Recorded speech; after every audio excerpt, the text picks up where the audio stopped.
Assalamualaikum warahmatullahi wabarakatuh. Maulaya sholli wa sallim daiman abada ala habibika khairil khalqi kullihim huwal habibul ladzi turja syafa'atuhu likulli hawlim minal awwali muqtahimin huwal habibul ladzi turja syafa'atuhu likulli hawlim minal ahwali muqtahimin. Ya, bagaimana kabarnya hari ini? Alhamdulillah ya, sehat semua. Jadi ini adalah pertemuan pertama kita di semester genap. Di semester genap ini kita nanti akan bertemu dengan materi tentang Bani Abbasiyah, dinasti Abbasiyah. Jadi sebelum kita mulai, saya ingatkan ya, bahwa kalian di sini sudah kelas 11 semester genap. Jadi bukan lagi kelas 10, tapi sudah berada di tengah. Kalau usia manusia itu mungkin sudah remaja, sudah di tengah. Jadi saya harap nanti bisa lebih baik dari semester ganjil kelas 11 dan bisa lebih baik lagi dari kelas 10 kemarin. Ya, karena ini pertemuan pertama kita, jadi mungkin nanti saya hanya akan memberikan sedikit gambaran tentang Bani Abbasiyah, tentang dinasti Abbasiyah. Nah, terus nanti selama ini nanti kita ngapain? Kita akan flashback sebentar sedikit lah tentang bagaimana pemahaman sejarah Islam kita, mulai dari Islam turun, mulai dari Nabi Muhammad sampai kita menjumpai nanti di materi kita ini. Jadi seperti itu ya. Bisa kita mulai ya pertemuan pertama kita ini. Bismillahirrahmanirrahim. Al-Fatihah.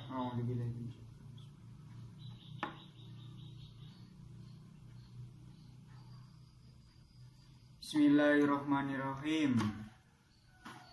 Sejarah kebudayaan Islam kelas 11 semester genap tentang Bani Abbasiyah. Seperti yang saya bilang tadi, jadi kita tidak langsung masuk ke materi, kita akan flashback sebentar untuk mengingat dan mengulas lagi materi-materi yang sudah kita dapatkan di hari-hari sebelumnya, di mata pelajaran sebelumnya. Jadi teman-teman masih ingat gak?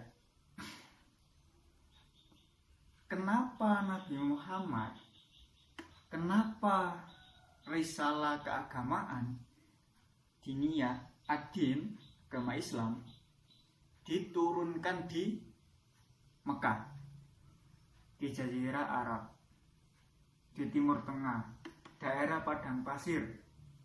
Kenapa kok tidak di Indonesia? Kenapa tidak di Malaysia? Kenapa diturunkan di daerah Timur Tengah, tepatnya di Mekah? Ayo, ada yang tahu teman-teman? Ini pelajaran pertama kita ya, di SKI. Di MTS juga sudah pernah. Ada yang ingat kenapa? Kenapa Islam dan Nabi Muhammad kok turunnya di Mekah? Karena masyarakat jahiliyah. Ada yang lain? Karena apa?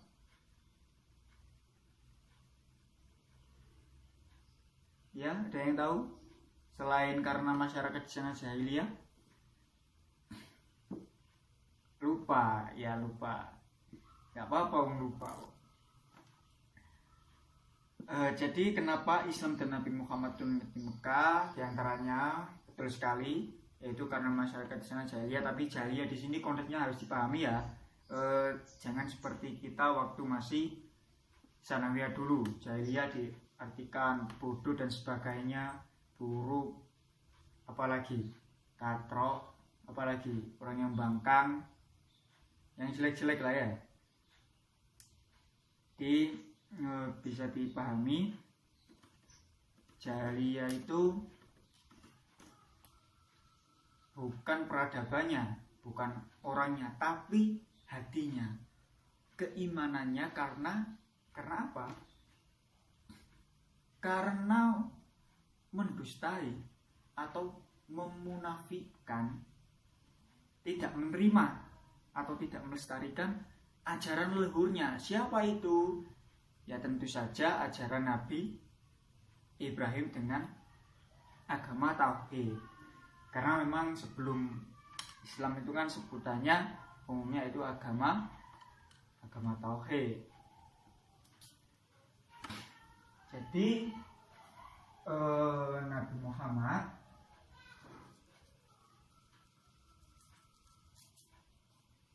dengan risalah agama Islam. Ini yang pertama.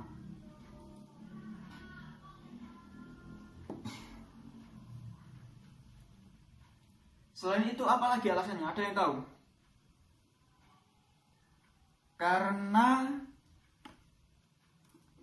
Arab, Jazirah Arab, Mekah pada saat itu ada letak geografisnya. Letak geografinya itu sangat strategis. Artinya strategis seperti apa? Yang pertama, di sana adalah jalur perdagangan. Dan kemudian wilayah tersebut belum tersentuh, belum terkena faktor luar yang mempengaruhi. Perlu kita ketahui bahwa Mekah itu dikelilingi oleh ya bukit betul. Dikelilingi oleh kekuasaan yang sangat besar dan maju,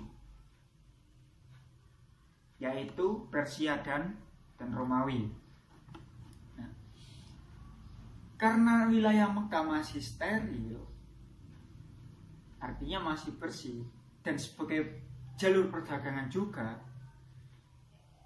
maka dinilai di sana adalah tempat yang cocok untuk berdakwah, untuk menyebarkan risalah ajaran Islam. Jadi sudah ketemu berapa tadi alasannya kenapa Nabi Muhammad dan juga Islam turun di Mekah. Sudah dua ya, dua. Yang ketiga apa lagi? Ada yang tahu?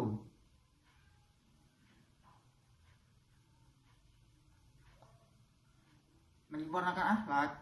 Ya itu sudah jelas, Nabi sendiri juga memang mengatakan bahwa beliau diutus itu untuk menyempurnakan akhlak. Akhlak seperti apa? Yaitu ya perilaku manusia. Jadi diri kita sebagai manusia itu yang memanusiakan manusia. Karena kita tahu dalam buku-buku sejarah juga yang dulu kita pernah belajar itu memang bagaimana di sana perbudakan, kezaliman, penindasan, apalagi terhadap perempuan itu kan sangat-sangat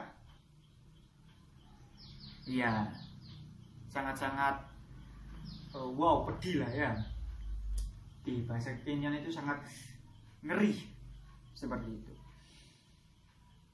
Artinya Islam sendiri turun itu sudah membawa risalah pembebasan, sudah membawa semangat pembebasan, membawa sebuah visi misi bahwa manusia itu mempunyai peradaban yang tinggi ketika mereka mampu memanusiakan manusia yang lain. Seperti itu ya. Jadi gini teman-teman, kenapa kok bahasa saya ini agak beda dengan yang lalu-lalu semester lalu? Karena memang tadi di pertama saya sudah sampaikan kalian sudah kelas 11 di semester genap. Artinya kalian sebentar lagi akan memasuki kelas 12, yaitu masa akhir di madrasah aliyah. Artinya kenapa saya menggunakan bahasa seperti ini, bahkan kadang ada bahasa yang belum dimengerti. Ini penting saya sampaikan karena memang bahasa-bahasa ini memang harusnya sudah kita makan, sudah kita lahap sejak di bangku aliyah. Untuk apa? Karena nanti ketika di dunia perkuliahan, ketika kalian sudah kuliah ini pasti biar tidak begitu gagap lah. Karena bahasa-bahasa seperti ini itu identik dengan dialog mahasiswa. Ya, artinya seperti itu. Jadi tadi sudah ketemu berapa berarti? 3, 2 atau 3 gaya. Namun terlepas dari itu juga perlu kita pahami bahwa di Mekah, Jazirah Arab merupakan tempat atau persinggahan, tempat tinggal nenek moyang kita. Artinya kita tahu bahwa sebelum Islam turun itu ada yang namanya disebut dengan agama tauhid, agama ketuhanan yang mengakui bahwa Tuhan itu satu, Tuhan itu esa. Di sana ada Baitullah, di sana ada Hijr Ismail, di sana ada Hajar Aswad, di sana ada Makam Ibrahim. Nah, artinya peradaban keagamaan dulu itu di sana. Gitu. Makanya kenapa kok Nabi Muhammad dan risalah agama Islam turun di sana, karena memang ingin mengembalikan bahwa kita ini berasal dari sana. Nenek moyang kita, bapak-bapak kita berasal dari sana. Artinya kalau saya bilang dari sana berarti nanti jatuhnya kepada Nabi Ibrahim alaihissalam. Nah, selanjutnya berarti sudah ketemu 4. Nah, alasan-alasan itulah kenapa Nabi Muhammad dan risalah keislaman diturunkan di Mekah. Jadi sudah ingat ya? Sudah ingat apa belum? Ini kita akan mengulas sedikit-sedikit saja, karena kalau kebanyakan nanti malah seperti mengulang lagi. Baik. Semua saya rasa sudah paham ya bagaimana perjalanan dakwah Rasulullah ketika diangkat menjadi nabi itu sampai secara sembunyi-sembunyi, terang-terangan, hijrah ke Yastrib, ke Madinah dan sebagainya. Saya rasa sudah dipelajari. Nah, kemudian kita akan lanjut ke berikutnya, yaitu Khulafaur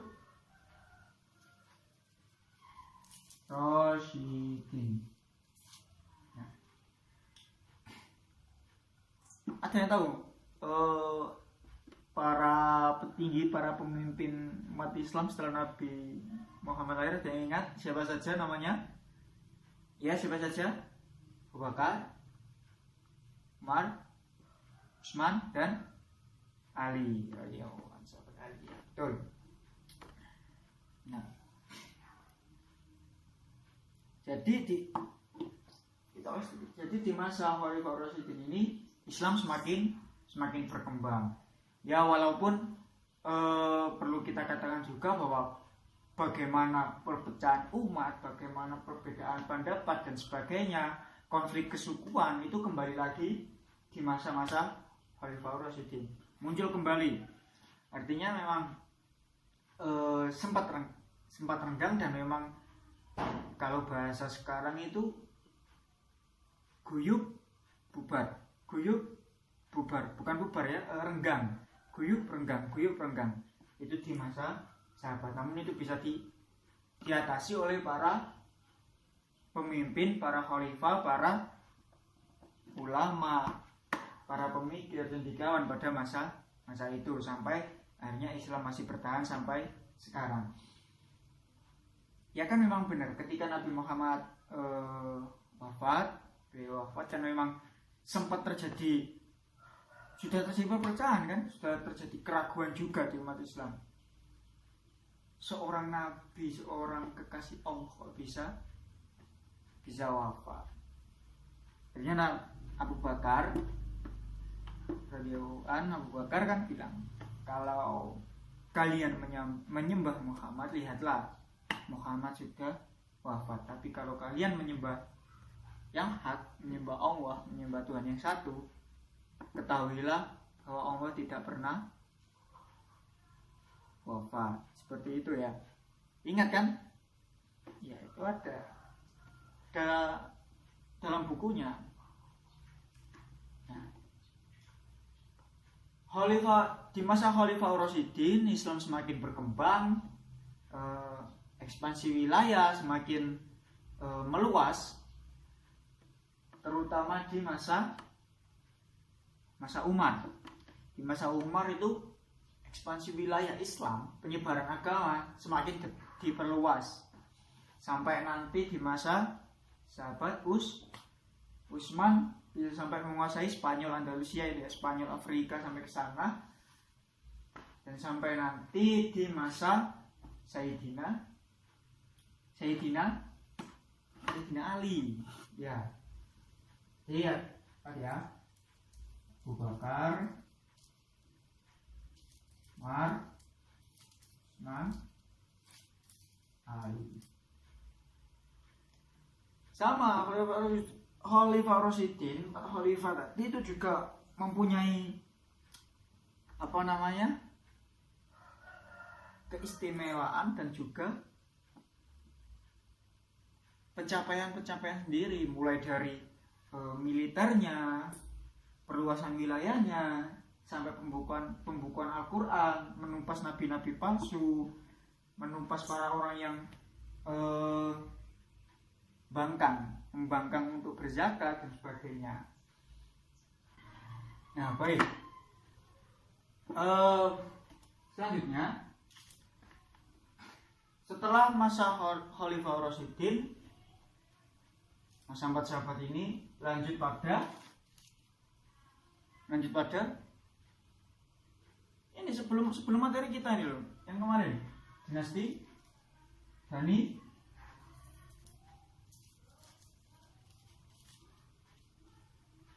Umayyah oleh Muawiyah bin Abu Sufyan. Bani Umayyah Bani Umayyah ini merupakan dinasti sebelum Bani Abbasiyah, ya, sebelum ini, dan sesudah Khalifah Rasyidin. Jadi Umayyah adalah dinasti atau sistem kerajaan pertama dalam Islam. Lalu Abbasiyah, materi kita yang akan datang ini, Jinul Genap ini, itu adalah kedua. Kita ulas sedikit tentang Umayyah. Masih ingat tentang Sayyidina Ali menuju ke pemerintah Sayyidina Ali menuju ke Bani Umayyah? Masih ingat kan bagaimana sesama Islam saling membunuh, perang, saling membenci, fitnah dan sebagainya? Masih ingat ya? Dengan nanti ada perjanjian damai, perjanjian damai, dan akhirnya Bani Umayyah, Muawiyah memenangkan dan menjadi pemimpin umat Islam.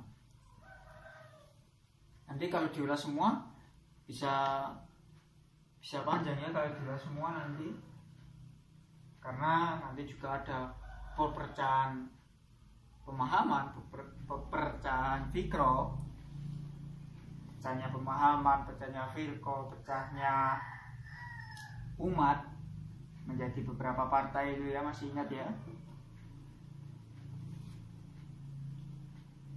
Nah, barulah setelah Bani Umayyah, yaitu Bani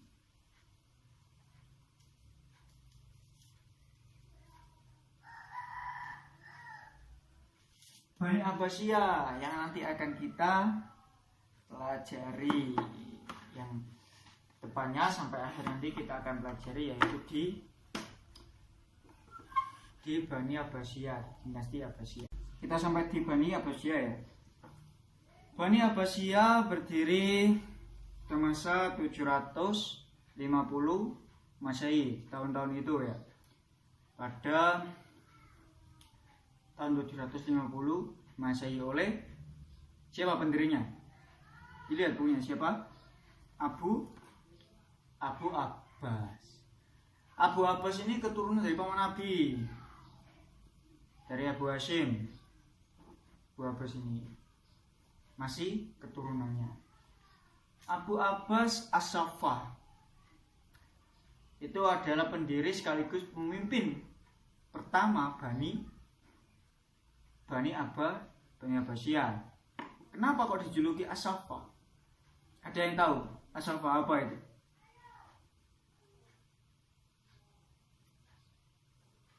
Dijuluki As-Saffah karena memang mengerikan, sebenarnya mengerikan. Apa ya bahasanya ya? Jagal, pembantai, haus darah lah. Itu bahasa kasarnya. Tapi karena memang dijuluki As-Saffah karena memang kita tahu orang-orang Bani Umayyah dibabat habis oleh Abu Abbas. Sampai ada yang selamat beberapa itu ya. Sampai melarikan diri ke Andalusia. Di sana juga mendirikan Bani Umayyah di Andalusia, tapi tidak sebesar dan tidak sekuat Bani Abbasiyah. Jadi pada masa itu sempat ada dua kepemimpinan, ada dua kerajaan, Abbasiyah dan Umayyah. Tapi sangat kecil di Andalusia itu, karena itu beberapa orang yang lari ketakutan ketika orang-orang Abbasiyah menyerbu Bani Umayyah. Oke, kita bahas sedikit ya bagaimana nanti ke depan pembelajaran kita ke depan di Bani Abbasiyah. Yang pertama itu masa pembentukan. Di fase pembentukan ini saya sampaikan dulu pada 750 Masehi sampai 847 Masehi. Itu waktu pembentukan. Setelah itu fase kedua, yaitu pada tahun 232 Hijriah sampai 334 Hijriah, atau 847 Masehi sampai 945 Masehi. Fase ketiga 945 sampai 1055 Masehi. Fase keempat 1055 Masehi sampai 1194 Masehi. Berikutnya fase kelima tahun 1194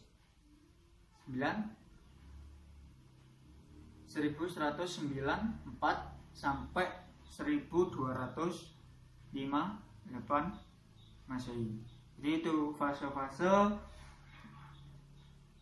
kerajaan atau dinasti atau Bani Abbasiyah yang tertera di buku mata pelajaran kita. Bahasa itu isinya apa saja, kisahnya apa saja, ceritanya apa saja, hikmahnya apa saja, ya nanti di pertemuan berikutnya, yaitu ketika kita sudah memasuki cerita, memasuki kisah, memasuki zaman dinasti Abbasiyah. Karena memang pertemuan pertama kita ini kan tadi saya sudah bilang, kita akan mengulas, lebih banyak mengulas pelajaran yang lalu biar tidak lupa. Ya, biar tidak lupa. Pelajaran sejarah, pelajaran apapun itu jangan dianggap seperti mantan. Jangan dianggap seperti mantan yang kalau sudah sakit hati, kalau sudah bosan, ingin segera dilupakan. Jangan seperti itu ya. Teman-temannya sudah ada yang punya pacar ya? Siapa? Yang cowok, yang cewek? Oh sudah banyak berarti yang punya pacar ya.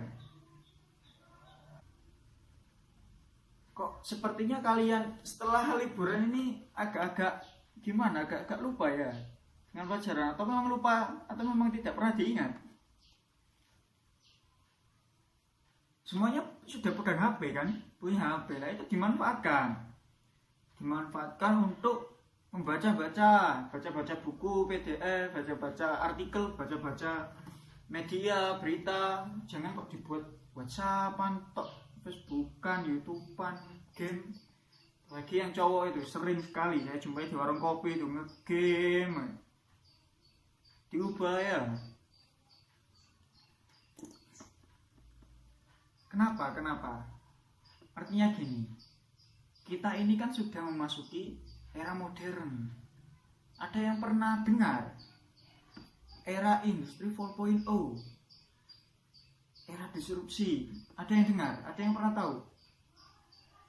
Ya iya, karena ya nggak tahu, karena memang HP-nya dibuat WhatsAppan, game, Facebookan aja. Kita ini udah era modern. Kalau kita nggak belajar, kita akan kalah dengan yang lainnya. Artinya saya di sini tidak mengajarkan untuk berkompetisi ya, bukan seperti itu. Artinya seperti ini. Kita ini kan termasuk orang yang beruntung karena bisa sekolah di pendidikan formal. Ada bangunannya, ada gurunya, ada papan tulisnya, ada kelasnya, ada bangkunya. Enak sekali. Apalagi dengan fasilitas seperti wifi, ada lab, dan sebagainya. Kita juga sudah pegang HP. Kalau kita sudah malas, sama buku malas, berdiskusi malas, HP pun hanya dibuat senang-senang, itu kita akan kalah. Kalah dengan siapa? Kalah dengan orang yang tidak berpendidikan formal. Ini saya sampaikan, kita akan kalah karena apa? Walaupun toh kita ini berpendidikan formal, tapi kalau pengetahuan kita tidak diasah, pengetahuan kita tidak tambah, kita tidak membudayakan membaca, diskusi dan sebagainya, ini nanti akan sangat berdampak. Kenapa saya sampaikan seperti ini? Karena memang kita kebetulan pelajaran kita juga sejarah, dan sejarah itu memang sangat erat kaitannya dengan membaca. Selain membaca, bercerita, berdiskusi. Sejarah. Dulu saya pernah bertanya waktu pertemuan pertama kita ya di kelas 10 ya, ada yang suka pelajaran sejarah, semuanya tidak ada yang menjawab ya karena membosankan. Kalau sekarang ada yang berubah, ada yang suka pelajaran sejarah, 1, 2, ya alhamdulillah sudah ada 4 orang ya yang sekarang sudah suka pelajaran sejarah. Kenapa Pak suka pelajaran sejarah? Suka dengan kisah-kisah, suka dengan cerita, boleh, tidak apa-apa ya. Ya kamu, kenapa? Kok sepertinya masih sama kamu ya? Masih belum suka pelajaran sejarah, kenapa? Masa lalu? Ya namanya sejarah juga pembelajaran masa lalu. Ingat mantan katanya. Artinya gini, masa lalu bagaimana kita bisa membaca kisah-kisah masa lalu, membaca kisah-kisah pendahulu kita. Di sana kita hanya bukan hanya membaca, tapi di sana kita juga diberi pelajaran. Di sana kita juga diperlihatkan bagaimana kehidupan di masa lampau, bagaimana kehidupan bersosial, ekonomi, politik, semuanya akan dikisahkan. Ya sama kan dengan pelajaran kita hari ini sejarah, bagaimana dulu kita diperlihatkan kehidupan di masa Nabi Muhammad, masa Khalifah Rasyidin, bagaimana kondisi waktu dakwah secara sembunyi-sembunyi, secara terang-terangan, bagaimana ketika kita diperlihatkan pertempuran sesama umat Islam dari kubu Ali, kubu Muawiyah dan sebagainya. Itu ada pembelajaran bagi kita, biar kita tidak sampai mengulangi hal yang sama. Ini contoh seperti ini. Dulu yang ramai di media sosial apa? Gak ada yang pernah buka media sosial. Berita-berita, media. Entah itu di Twitter, Facebook, Instagram, dan sebagainya. Iya apa? Pilpres. Kemudian ya HTI. Apalagi? Cebong kampret. Sekarang udah gak ada ya, gak boleh lagi bilang cebong kampret. Jadi itu salah satu contohnya. Contoh nyata yang pernah terjadi di Indonesia. Kejadiannya di Jakarta tapi menggambarkan Indonesia, bahkan sampai surat media asing.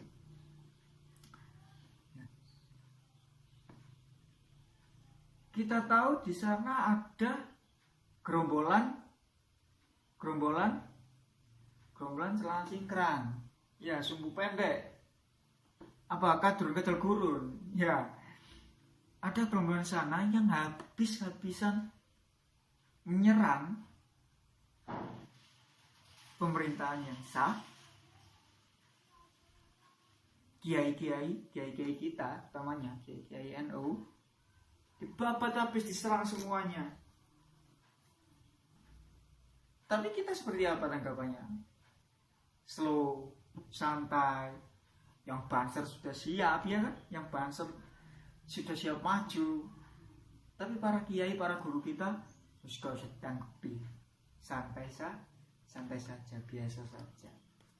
Makanya kalau biasanya kayak kita kan ojo kagetan, ojo gumunan, itu biasa. Ya itu termasuk karena pelajaran sejarah.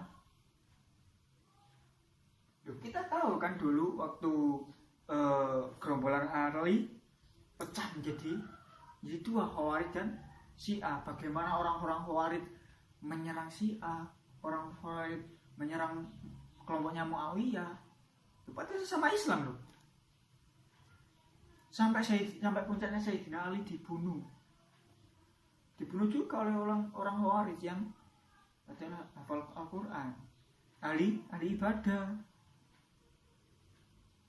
Itu juga guru-guru kita mendapati bahwa loh, kejadian ini itu sudah pernah di masa lampau. Artinya seperti itu. Dan kalau kita sampai terpancing, kita sampai terbawa, ini kejadian seperti ini akan terjadi lagi, yaitu perang saudara. Betul sekali. Makanya tadi saya bilang punya HP, punya gadget, smartphone, laptop itu dimanfaatkan dengan baik untuk membaca, untuk menonton yang baik lah. Jangan kok drakor. Lihat pengajian siapa? Ketum PBNU. Siapa lagi? Rosida PCI NU Australia. Siapa lagi? Gus Miftah, Anwar Zaid, ya. Wah, nonton percil ya. Boleh nonton percil untuk hiburan ya. Jangan kok nonton drakor saja. pengajian yang berisi. Kalau tidak pengajian apa lagi? Nonton seminar-seminar sekarang kan banyak di YouTube,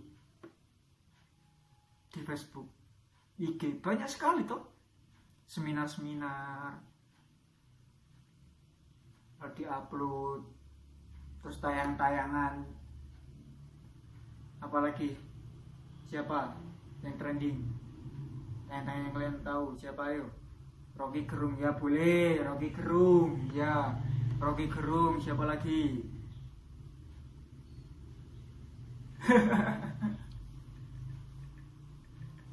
Abu Janda kan.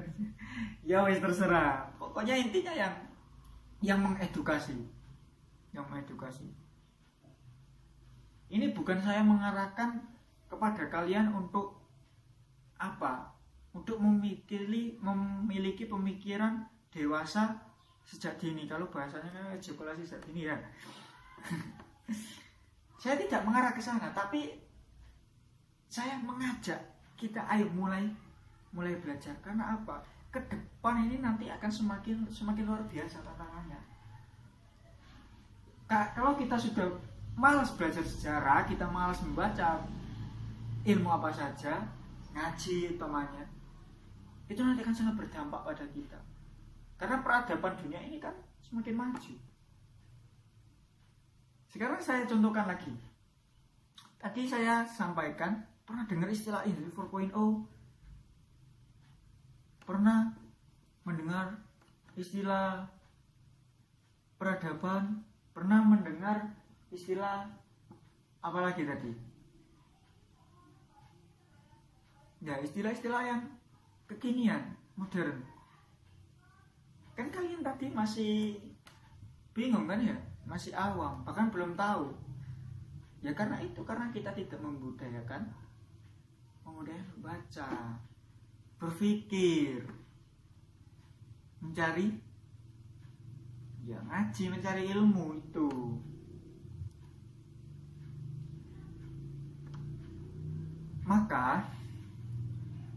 Maka yang perlu kita lakukan hari ini sebagai generasi muda bangsa, ya NU sebagai generasi muda bangsa, harus siap melek. Kalau bisa dibilang saya ini juga terlambat menyadari itu.